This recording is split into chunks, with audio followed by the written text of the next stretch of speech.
Kamusta po kayong lahat? Medyo matagal na din mula nung huling upload ko. Feeling ko kasi pagod na pagod ako. Yung tipong gusto ko lang mahiga, mag-scroll, matulog. Pakiramdam ko occupied na occupied yung utak ko kahit wala naman akong mind.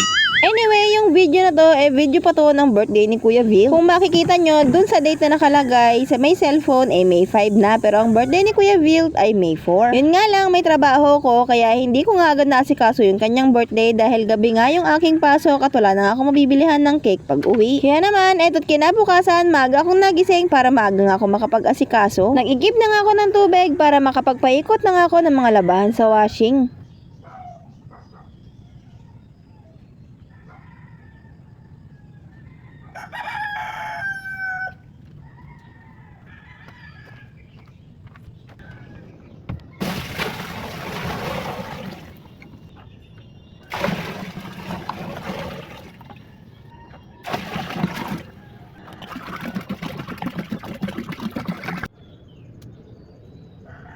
Bluetooth mode.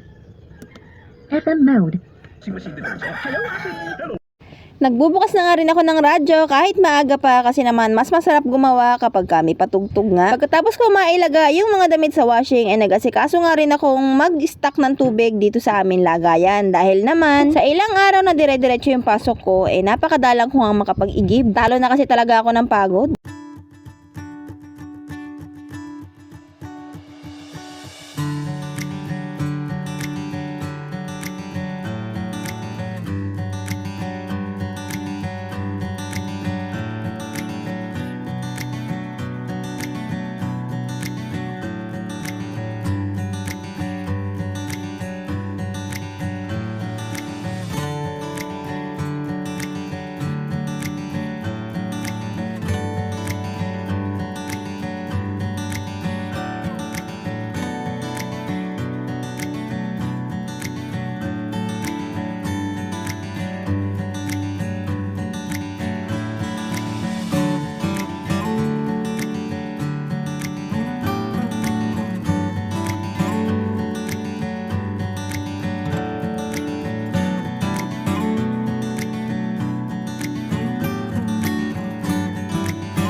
Pagkatapos ko malagyan ng lahat ng yan, pumunta na nga rin ako ng palengke para bumili sana ng cake. Kaso nga lang, sobrang aga ko pa at sarado pa nga yung Cindy's at yung Goldilocks. Kaya dito nga ako napunta sa pizza. Hindi na nga rin ako nag-aksaya pa ng oras na antayin magbukas sila at ito na nga lang pizza ang aking inuwi at bumili na nga lang ako ng Coke para ito na nga lang muna yung kakainin nila. Happy birthday!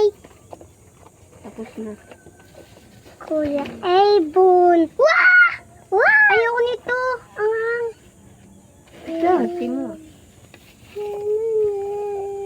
Ay, gusto ko yun May ano? Ano? Yun. May broccoli. Ay, mushroom pala. Ano ba dito yung maanghang? Hindi ko alam.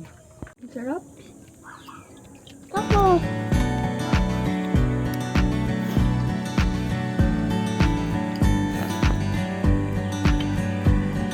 Matapos kumain at matapos din magpahindag, nagkanya-kanya na nga rin sila ng igib, ng inumin at ng panlagay dito sa ref. Paano ba naman kasi nagagalit na ako? Baga naman hindi na nga sila nag-iigib. Sorry na kung inuobliga ko sila dito kasi sa amin, sa umaga, dapat may naigib ka, tapos sa hapon may naigib ka pa rin. Siyempre, maghuhugas ka ng katawan mo. Anong ipanghuhugas mo ng katawan mo kung hindi ka mag-iigib? Anong gagamitin mong inumin kung hindi ka mag-iigib? Hindi pwedeng lahat. Sagot namin, dapat may ambag din sila. At saka palaging sinasabi na ng kanilang ama na tulungan nga nila ako dito sa mga gawaing bahay para hindi nga daw ako nahihirapan. At ayan, kahit papano, kahit maliliit yung mga galon nila, malaking bagay na nga yan. Pagkatapos ko nga makapag-asikaso at makapagluto ng pagkain nila, gumayak na nga rin ako para pumasok. Pero dumaan nga muna ako dito sa tindahan para bumili ng insect killer at saka ng face mask na gagamitin ko para sa trabaho. At dahil walang bukas sa tindahan ng cake kaninang umaga, ngayong hapon lumabas nga muna ako sa trabaho at bumili muna ng cake dito sa may Goldilocks dahil yung Cindy's sarado pa nga rin hanggang sa oras na ito. At wala nga akong nagawa, ito na nga lang inabot ng aking pera. Itong hindi ko alam kung anong tawag sa tsura ng cake na to pero itong mahaba yung umabot sa aking budget. At sabi nga nung nagtitinda, hindi nga daw nasusulatan itong napili kong cake, kaya naman bumili na nga lang ako ng happy birthday candle na ilalagay ko sa ibabaw nito para naman makapag-blow si kuya. Nasanay kasi talaga sila na kapag may birthday magbo-blow nga ng candle, kaya yun nga yung hinahanap-hanap nila. At kung naaalala nyo noon, kahit wala silang ganitong cake, bumibili nga ako ng mga cupcake at kandila para iyon yung kanilang ihipan. At sa mga oras na to, iniisip ko na nga kung paano ko ba ito may tatago kay Kuya Bill pagka uwi ko mamayang gabi. Buti na nga lang at umulan at nagkaroon nga ako ng rason para maitago to sa kanya dahil busy nga sila sa may tulo sa loob ng bahay. Gawa ng nabasa na nga yung aming higaan. At habang nagpupunas sila ng basa sa loob, naitago ko na nga yung cake na hindi niya nakikita. At dahil gabi na nga nung ako'y nakauwi, kaya naman hindi ko na masyado naasikaso itong turo dito sa loob. Kaya sa may higaan ko nga sila pinatulog dahil wala naman tumutulo sa pwesto ng higaan namin ni Bossing.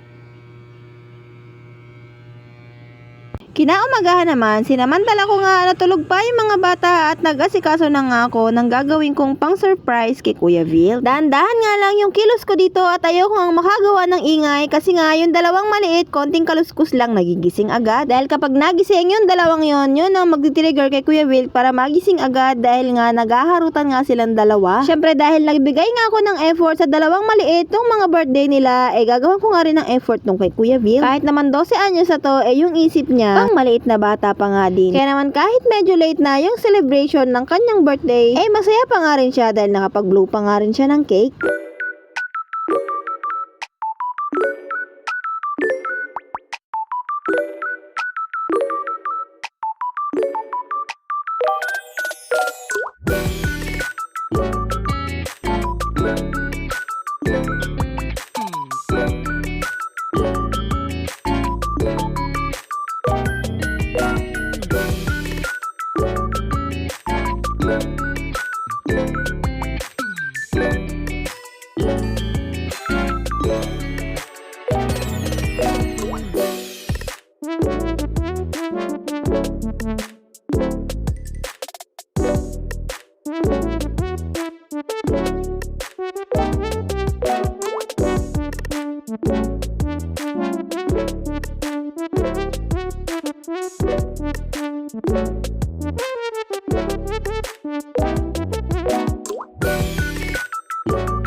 matapos ko nga yung pagde-decorate at nakita ko nagising na nga yung dalawang bulinggit, pinagising ko na nga rin si Kuya Will para nga makapag-blow na siya ng cake niya. Ayaw gumising, napas pa ako. Wala. Uy, bakit na? Hihipan mo na. Uy, yung cake mo. Wala ka nga dyan. Ayun na ba? Dali na kayo. Malungsaw ko dito sa cake. Sige na. Ayun na. Ayun na. Ibang na. Happy birthday to you. Happy birthday to you. Happy birthday. Happy birthday. Happy birthday to you. Happy birthday to you. Happy birthday to you. Happy birthday. Happy birthday. Happy birthday to you. Okay, man.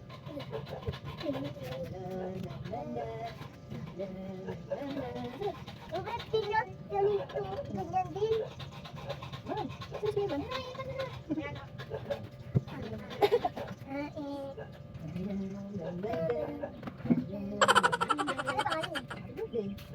Oh, madali ba na?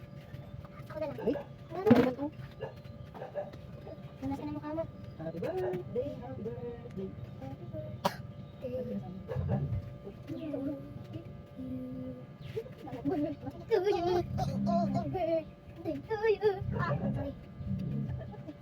Ano to, mama? Why? Punta ka dyan. Mama? Why? Mulo na.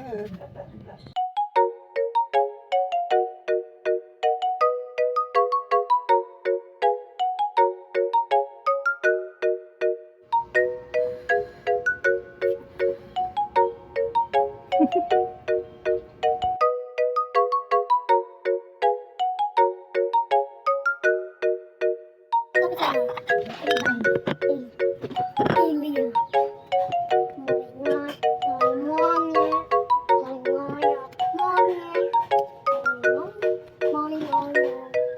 Ba, dali na.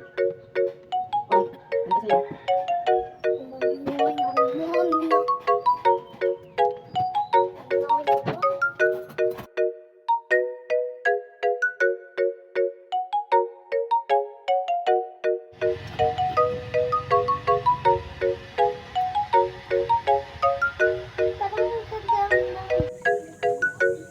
Pagkatapos ng kantahan at ng kainan, syempre, back to gawaing bahay na naman ng nanay nyo. Tinuloy ko na nga ang paglalaba, tapos nagwalis na rin ako sa paligid ng bahay kasi naman napakadami na naman ng mga dahon. Sakto rin na umulan nung gabi, kaya naman yung lupa hindi masyadong maalikabok at hindi masyadong uusok itong aking winawalisan.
Habang nagwawalis ako, si Kuya Vilt naman ay nagpapalit ng tubig ng mga ducks namin. Siya talaga yung nakatoka dito dahil ako ay busy na nga sa paglalaba tapos pumapasok pa sa trabaho.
Pagkatapos kong magwalis, gumayak na nga rin ako para pagpasok sa trabaho. Nagluto na nga rin ako ng pagkain na may iwan para sa kanila. At dahil umpisa na nga ng tag-ulan, naghukay na nga rin si Kuya Bill ng kanal dito dahil yung tubig dumidiretso nga dito sa may kusina namin. Kaya kailangan ngang kanalan para hindi dumiretso yung tubig dito at hindi masyado magputik.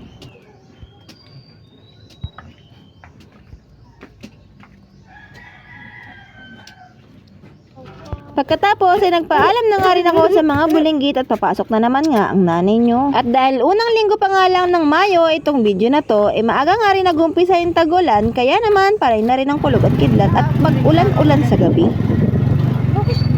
Hindi ko ma... Ano yun?